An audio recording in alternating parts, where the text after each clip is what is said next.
Imagine que é março de 2009.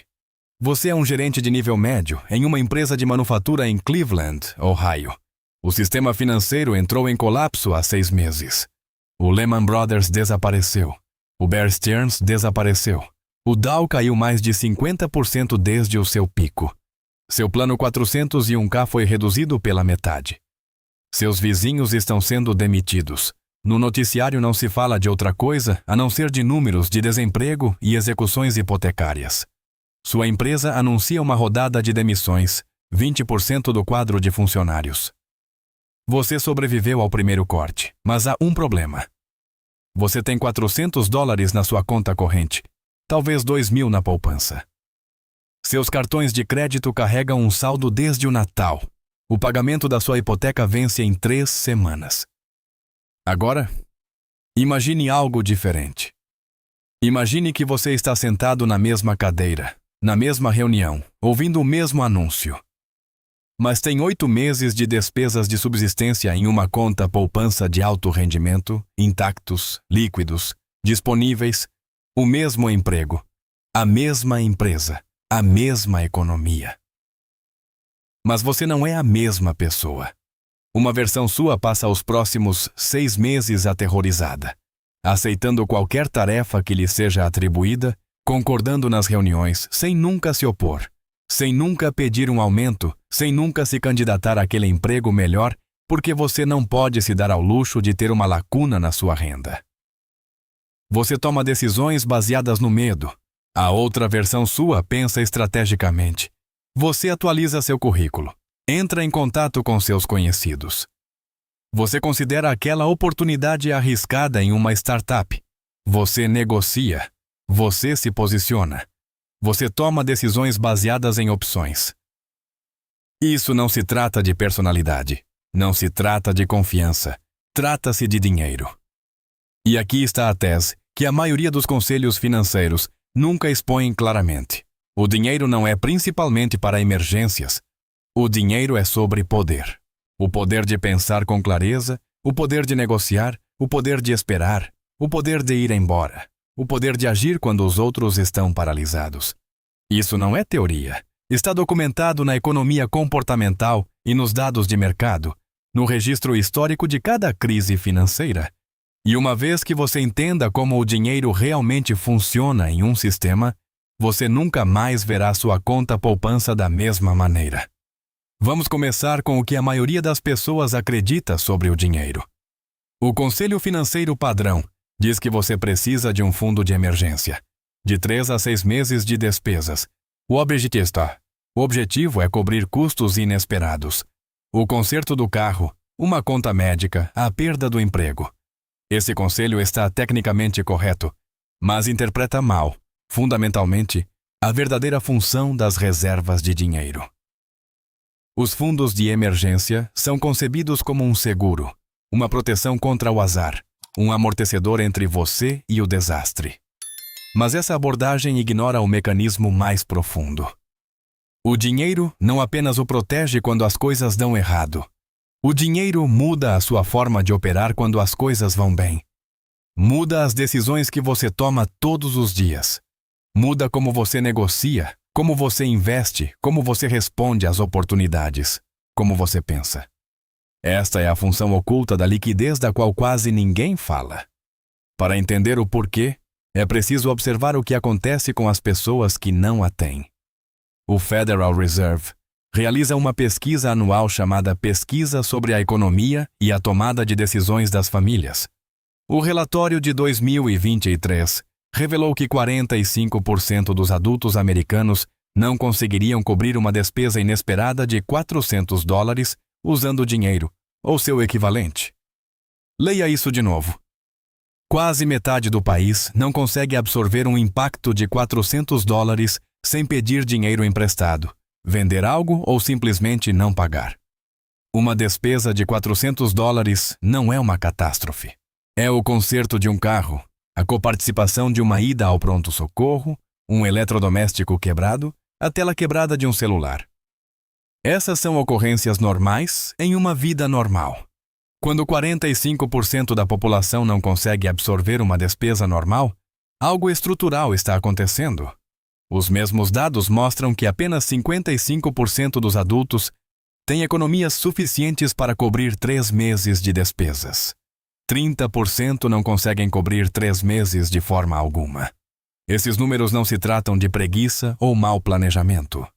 Eles refletem a estagnação salarial, os custos de moradia, a inflação na área da saúde e um sistema de crédito projetado para manter as pessoas em um serviço de dívida permanente. Mas aqui está o que os números não mostram. Não mostram o custo cognitivo. Não mostram a distorção na tomada de decisões. Não mostram o que acontece dentro da mente de alguém que sabe, todos os dias, que está num pequeno impacto de uma crise financeira. É aí que ocorre o verdadeiro dano. Em 2013, pesquisadores de Princeton e Harvard publicaram um estudo histórico sobre a psicologia da escassez. Eles estudaram agricultores na Índia antes e depois da colheita. Os mesmos indivíduos, a mesma inteligência, as mesmas capacidades. Antes da colheita, quando o dinheiro era escasso, esses agricultores obtiveram resultados significativamente piores em testes cognitivos. Suas pontuações de quociente de inteligência, QI, caíram. Sua função executiva diminuiu. Sua capacidade de tomar decisões a longo prazo se deteriorou. Depois da colheita, quando tinham dinheiro em mãos, seu desempenho cognitivo voltou ao normal. Os pesquisadores estimaram que a carga mental da escassez financeira consumia o equivalente a 13 pontos de QI. Isso é aproximadamente a deterioração cognitiva causada por perder uma noite inteira de sono. Pense no que isso significa. A mesma pessoa com o mesmo cérebro toma decisões consideravelmente piores quando lhe falta dinheiro. Não porque seja menos inteligente, não porque seja menos disciplinada, mas porque o estresse financeiro consome largura de banda cognitiva. Os pesquisadores chamaram isso de efeito túnel. Quando você está financeiramente estressado, sua mente se concentra obsessivamente no problema imediato, a conta que vence, o pagamento que você pode perder, o conserto que não pode pagar. Todo o resto fica relegado à periferia. O planejamento a longo prazo desaparece. O pensamento estratégico desaparece. Você está operando em modo de sobrevivência. E o modo de sobrevivência é caro. É aqui que o mecanismo se torna claro. Pessoas sem reservas de dinheiro tomam decisões diferentes, não porque querem, mas porque sua arquitetura mental as obriga a isso. Elas permanecem em empregos que deveriam deixar. Aceitam salários que deveriam negociar. Evitam confrontos com os empregadores porque não podem se dar ao luxo do desemprego. Faltam a consultas médicas porque não podem pagar a coparticipação. Adiam a manutenção de seus carros porque não podem pagar o conserto. Pagam mais por tudo porque não podem pagar adiantado. Cada uma dessas decisões tem um custo e os custos se acumulam. Isso não é uma falha moral. É um sistema que opera exatamente como ditam as estruturas de incentivos. Quando você não tem margem, não tem poder de barganha. Quando você não tem poder de barganha, não pode negociar. Quando você não pode negociar, aceita condições piores. Quando você aceita condições piores, tem menos margem. O ciclo se reforça. Os economistas chamam isso de prêmio da pobreza. Pessoas sem dinheiro pagam mais pelo seguro porque não podem pagar anualmente. Pagam mais por alimentos porque não podem comprar no atacado. Pagam mais pelo crédito porque representam um risco maior. Pagam mais por moradia porque não podem dar uma entrada. Pagam mais por transporte porque não podem arcar com a manutenção preventiva. Ser pobre é caro. E o gasto mantém você pobre. Mas aqui está a parte que não é discutida. O prêmio da pobreza não é apenas financeiro. É cognitivo. É emocional. É estratégico. Pessoas sem dinheiro não pagam apenas mais dinheiro. Pagam com sua atenção, sua energia, sua capacidade de pensar em qualquer coisa além da crise imediata. E esse custo é invisível em qualquer balanço patrimonial. Agora, vejamos o outro lado. O que acontece quando alguém tem 6 meses de despesas e reservas líquidas? A resposta óbvia é que pode lidar com emergências. E sim, isso é verdade. A perda de um emprego se torna um problema, não uma catástrofe. Uma conta médica se torna uma despesa, não uma crise.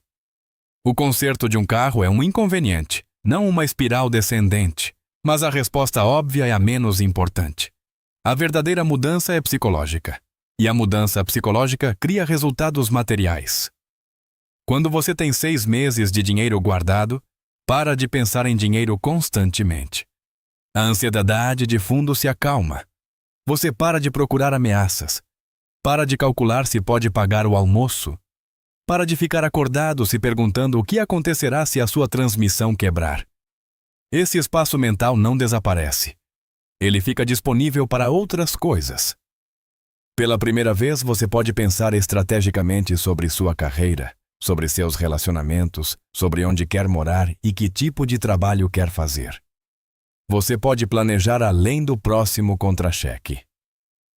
Esta não é uma mudança pequena. É uma mudança fundamental na orientação cognitiva.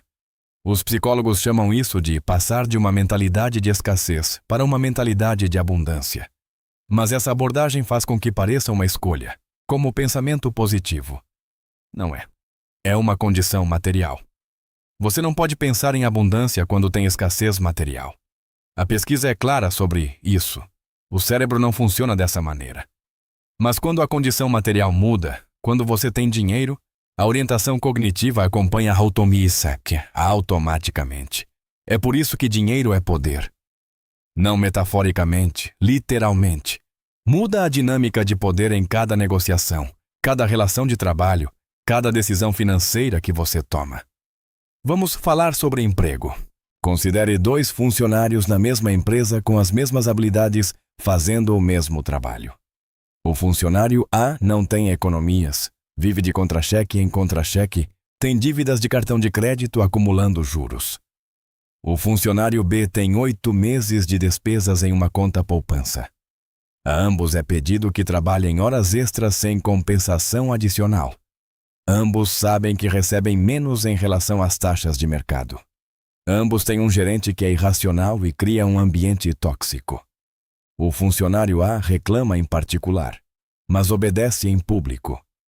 Ele não pode se dar ao luxo de causar problemas. Não pode se dar ao luxo de ter uma lacuna no emprego. Não pode se dar ao luxo de ser visto como alguém difícil. Ele aceita as condições porque a alternativa, o desemprego, é impensável. O funcionário B tem opções. Ele pode recusar pedidos irracionais. Pode ter uma conversa direta sobre remuneração. Pode começar a procurar emprego sem desespero. Pode ir embora, se necessário. Mesmas habilidades, mesmo trabalho, mesma empresa. Posição de negociação completamente diferente. Com o tempo, essa diferença se acumula. O funcionário B consegue aumentos que o funcionário A não pede. O funcionário B muda para oportunidades melhores que o funcionário A não pode se arriscar a buscar. O funcionário B constrói uma trajetória profissional baseada em valor. O funcionário A constrói uma trajetória profissional baseada no medo. Após 10 anos, a diferença de renda entre esses 2 funcionários pode ser de 6 dígitos. Não por talento, não por educação, mas por poder de barganha. E o poder de barganha vem do dinheiro. O mesmo princípio se aplica a todas as transações financeiras importantes. Considere o mercado imobiliário. Estudos mostram que compradores à vista pagam aproximadamente de 9 a 10% menos por propriedades equivalentes em comparação com compradores que precisam de financiamento. Pense no que isso significa em um mercado imobiliário onde o preço médio de uma casa ultrapassa os $400 mil. Um desconto de 9% em uma casa de $400 mil são $36 mil. Isso não é um truque de negociação. É o mercado reconhecendo o valor da liquidez. Os vendedores aceitam menos dos compradores à vista porque o dinheiro elimina o risco. Sem contingência de financiamento. Sem exigência de avaliação. Sem negação de empréstimo. Sem atrasos no fechamento. As transações à vista são fechadas mais rapidamente, fracassam com menos frequência e criam menos complicações. O vendedor obtém certeza. O comprador obtém um desconto. O mecanismo é simples. Mas a maioria dos compradores não tem dinheiro à vista, então eles pagam o preço total mais juros. Adicionam 30 anos de pagamentos de hipoteca. Pagam custos de fechamento, exigências de seguro. PMI, AMI, seguro hipotecário privado. Se derem menos de 20% de entrada. A pessoa com dinheiro obtém o ativo mais barato e o possui em sua totalidade. A pessoa sem dinheiro paga mais e deve dinheiro durante décadas. Ambas as transações ocorreram ao mesmo tempo no mesmo mercado, pelo mesmo ativo. A única diferença é a liquidez. Esse padrão se repete em todos os mercados. Compras de carros. Um comprador à vista pode recusar um mau negócio. Um comprador que precisa de financiamento está preso aos termos que a concessionária organizar. O comprador à vista negocia a partir de uma posição de força. O comprador que financia negocia a partir da dependência. Negociações de aluguel. Um inquilino que pode pagar 6 meses adiantados frequentemente obtém uma redução no aluguel mensal ou a isenção de depósitos. Um inquilino que só pode pagar mês a mês não tem poder de barganha. Os proprietários incluem o risco no preço. Trabalho de empreiteiros. Um proprietário que pode pagar à vista por uma reforma frequentemente obtém prioridade no agendamento e tarifas com desconto. Um proprietário que precisa de planos de pagamento obtém um serviço mais lento e orçamentos mais altos. Os empreiteiros incluem o risco no preço. Liquidação de dívidas. Um mutuário que pode oferecer um pagamento à vista frequentemente liquida dívidas por 40 a 60 centavos por dólar. Um mutuário que só pode fazer pagamentos parcelados não obtém nenhum desconto. O credor inclui a incerteza no preço. Em cada caso, o mecanismo é o mesmo. O dinheiro elimina o risco. O risco tem um preço. Eliminar o risco captura esse preço. A pessoa com dinheiro captura o desconto. A pessoa sem dinheiro paga o prêmio. Isso não se trata de riqueza. Isso se trata de liquidez. Uma pessoa com renda modesta, mas fortes reservas de dinheiro, captura essas vantagens. Uma pessoa com alta renda, mas sem reservas de dinheiro, não. Agora, vamos examinar o argumento do custo de oportunidade. Alguns consultores financeiros argumentam que manter dinheiro em caixa é ineficiente. O dinheiro depositado em uma conta poupança gera rendimentos mínimos. O dinheiro investido no mercado de ações gera rendimentos médios de 7 a 10% ao ano, após a posição ou inflação. Portanto, segundo o argumento, manter dinheiro em caixa significa sacrificar ganhos. Esse argumento é tecnicamente verdadeiro e estrategicamente incorreto. Ele confunde duas funções diferentes. Os ativos de investimento cumprem uma função. O crescimento a longo prazo. Eles são ilíquidos por definição. Não se pode vender ações sem custos de transação, implicações fiscais e risco de oportunidade. Quando você precisa do dinheiro, geralmente, é quando o mercado está em baixa. Vender em um mercado em baixa consolida as perdas. As reservas de dinheiro cumprem uma função diferente. Opcionalidade em horizontes de tempo curtos. São líquidas por definição.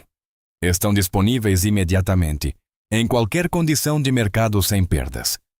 Essas não são funções intercambiáveis. Um fundo de emergência não é um investimento. É infraestrutura. É a base que permite que todo o resto funcione. Considere o que acontece quando alguém investe seu fundo de emergência. Março de 2020, o mercado cai 34% em 5 semanas. Simultaneamente, milhões de pessoas perdem seus empregos devido aos confinamentos da pandemia. A pessoa que investiu seu fundo de emergência agora enfrenta uma escolha: vender com uma perda enorme ou se endividar. A pessoa que guardou dinheiro pode enfrentar a tempestade e comprar investimentos com desconto. Os rendimentos perdidos sobre o dinheiro empalidecem em comparação com a perda por vendas forçadas ou dívidas com juros altos. Isso é risco de oportunidade. E o risco de oportunidade é real. A emergência ocorre quando ocorre. O mercado tem o preço que tem. Você não controla nenhuma das duas variáveis. A única coisa que você controla é se tem dinheiro quando precisa dele. Mas vamos além da proteção contra emergências. O dinheiro não apenas defende contra emergências. O dinheiro permite passar para a ofensiva durante as oportunidades. Os mercados entram em colapso. Os imóveis, sofrem descontos. Os negócios ficam disponíveis. Surgem oportunidades profissionais que exigem risco. Cada uma dessas oportunidades requer capital. A pessoa com dinheiro pode agir. A pessoa sem dinheiro só pode olhar. Considere a crise financeira de 2008 a 2009. Novamente, durante o colapso, os preços dos imóveis caíram entre 40% e 50% em alguns mercados. Os preços das ações caíram mais de 50% do seu pico até o seu ponto mais baixo. As pessoas que tinham dinheiro compraram ativos com descontos históricos. As pessoas que não tinham dinheiro estavam vendendo ativos com perdas históricas ou perdendo suas casas completamente.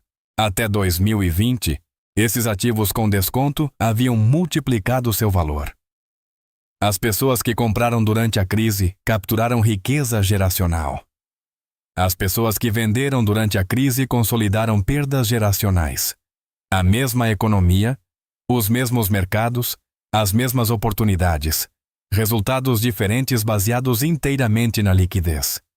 Esta é a função ofensiva do dinheiro da qual ninguém fala. Esse dinheiro não é apenas proteção. O dinheiro é pólvora seca. Ele permite que você haja quando todos os outros estão paralisados. Agora vamos examinar o padrão histórico. Em cada crise financeira da história moderna, a distribuição dos resultados segue a mesma estrutura. Aqueles que têm liquidez compram, aqueles que não têm liquidez vendem. A riqueza é transferida dos ilíquidos para os líquidos. A Grande Depressão. As corridas aos bancos aniquilaram as economias. O desemprego atingiu 25%. Aqueles que tinham dinheiro físico fora do sistema bancário compraram fazendas, negócios e imóveis por centavos de dólar. Aqueles que não tinham dinheiro perderam tudo. A crise financeira de 2008.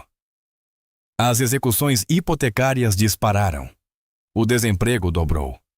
Aqueles com liquidez compraram propriedades em dificuldades e ações a mínimos históricos. Aqueles que não tinham liquidez perderam suas casas. A pandemia de 2020. Os mercados entraram em colapso. Os negócios fecharam. Aqueles com reservas de dinheiro compraram na baixa e emergiram mais ricos do que antes. Aqueles que não tinham reservas de dinheiro se endividaram ou declararam falência. O padrão é consistente ao longo de décadas, países e sistemas econômicos. A liquidez determina em qual lado da transferência você se encontra. Isso não se trata de prever crises. As crises são imprevisíveis por definição. Trata-se de posicionamento. Você não pode saber quando a crise chegará. Você só pode saber se estará pronto. Vamos falar sobre a progressão. Construir reservas de dinheiro não é uma ação única. É um processo em etapas. E cada etapa cria uma realidade psicológica e estratégica diferente. Etapa 1. Estabilidade básica. Isso é aproximadamente de $1.000 a $2.000 em economias acessíveis. Neste nível, você pode absorver impactos menores, o conserto de um carro, uma coparticipação médica, uma conta inesperada sem se endividar. Esta etapa elimina a ansiedade financeira mais aguda. Você não está mais a uma pequena despesa da crise. Você pode começar a pensar além da semana imediata. A maioria dos conselhos financeiros para por aqui, mas isso é apenas a base. Etapa 2. Proteção real. Isso equivale a 3 meses de despesas de subsistência. Neste nível, você pode absorver a perda de um emprego, um problema médico grave ou um conserto importante sem colapso financeiro. Você tem tempo para encontrar um novo emprego sem desespero. Você tem tempo para se recuperar de uma doença sem pânico. Esta etapa cria um fôlego. Você não está mais operando em modo de sobrevivência. Você pode começar a tomar decisões baseadas no valor a longo prazo em vez da necessidade a curto prazo. Etapa 3. Fortaleza financeira. Isso equivale a 6 meses de despesas ou mais. Neste nível, algo fundamental muda. Você para de pensar na defensiva. Você começa a pensar na ofensiva. Você pode negociar a partir de uma posição de força, porque ir embora é uma opção real. Você pode assumir riscos calculados, porque o fracasso não é catastrófico. Você pode esperar pela oportunidade certa, porque não está desesperado por qualquer oportunidade. Esta é a etapa onde o dinheiro se torna poder. A pesquisa psicológica apoia essa progressão. A ansiedade financeira diminui aproximadamente neste padrão. A capacidade cognitiva melhora. A qualidade das decisões aumenta. O planejamento a longo prazo se torna possível. Cada etapa se baseia na anterior e os benefícios se acumulam. Agora vamos abordar a implementação. Construir reservas de dinheiro não é complicado, mas requer disciplina estrutural. Primeiro, calcule suas despesas mensais reais. Não sua renda, suas despesas. Custos fixos, aluguel, serviços públicos, seguros, pagamentos de dívidas. Mais custos variáveis. Alimentação, transporte, despesas discricionárias. A maioria das pessoas superestima sua renda e subestima suas despesas. Seja preciso. Segundo, estabeleça seu objetivo. 3 meses de despesas é o mínimo para uma proteção real. 6 meses é o ideal para a maioria das pessoas. Se sua renda for variável ou seu setor for volátil, considere de 9 a 12 meses. Terceiro, automatize o processo. Configure uma transferência automática no dia do pagamento para uma conta poupança de alto rendimento separada. A quantia importa menos que a consistência. Pequenas quantias se acumulam com o tempo. Quarto, torne o dinheiro acessível, mas inconveniente. Um banco separado, um login diferente. Sem cartão de débito vinculado. Você quer que o atrito seja alto o suficiente para não recorrer a ele casualmente, mas baixo o suficiente para poder acessá-lo em 1 ou 2 dias úteis, se necessário. Quinto, escolha o veículo adequado. As contas Poupanco ou poupança de alto rendimento oferecem atualmente rendimentos anuais de 4 a 5%. Isso não é um rendimento de investimento. É um custo de manutenção. O objetivo é minimizar o custo de oportunidade enquanto se mantém a liquidez. A implementação é simples. A disciplina não é. Mas a recompensa é assimétrica. Deixe-me ser claro sobre o que o dinheiro não pode fazer. O dinheiro não pode torná-lo rico por si só. Os rendimentos de investimentos, a propriedade de negócios e o avanço profissional criam riqueza. O dinheiro cria a base que torna essas coisas possíveis. O dinheiro não pode proteger contra todos os riscos. Uma hiperinflação como a da Alemanha de Weimar na década de 1920 ou a da Venezuela na década de 2010 destrói o valor das reservas de dinheiro. A instabilidade política pode congelar contas bancárias. Os colapsos de todo o sistema podem invalidar a moeda completamente. O dinheiro é poderoso dentro de um sistema que funciona. Ele não protege contra a falha do sistema. Mas a maioria dos riscos que as pessoas enfrentam não são riscos a nível de sistema. São riscos individuais, perda de emprego, crise de saúde, divórcio, despesas inesperadas, quedas do mercado. Contra esses riscos, o dinheiro é extraordinariamente eficaz. E, para capturar oportunidades dentro de um sistema que funciona, o dinheiro é essencial. O objetivo não é acumular dinheiro para sempre. O objeto é ter dinheiro suficiente para operar estrategicamente enquanto se aloca o excesso de capital em ativos de crescimento. A estrutura adequada é assim: um fundo de emergência líquido de 3 a 6 meses de despesas. Isso nunca é investido. Isso nunca é tocado, exceto para emergências genuínas. Uma posição de dinheiro secundária para oportunidades. Isso é para quedas do mercado, negócios imobiliários, investimentos comerciais, transições profissionais. Isso é alocado quando o valor está disponível. Tudo o que ultrapassar isso é destinado a ativos de crescimento a longo prazo. Ações, imóveis, propriedade de negócios. O que se adequar à sua tolerância ao risco e horizonte de tempo. O fundo de emergência é a infraestrutura. O fundo de oportunidades é a munição. Os ativos de crescimento são o motor. Sem a infraestrutura, o motor falha sob estresse. Isso nos leva de volta à observação central. 45% dos americanos não conseguem cobrir uma despesa de $400 sem pedir emprestado. Apenas 55% têm 3 meses de despesas economizados. Isso significa que quase metade do país opera sem a clareza cognitiva que vem da segurança financeira. Quase metade toma decisões a partir do medo em vez da estratégia. Quase metade não pode negociar, não pode esperar, não pode ir embora. E esses 45% pagam o prêmio da pobreza. Pagam mais pelo crédito, mais pela moradia, mais pelo seguro, mais por tudo. Permanecem em empregos que deveriam deixar. Perdem oportunidades que deveriam capturar.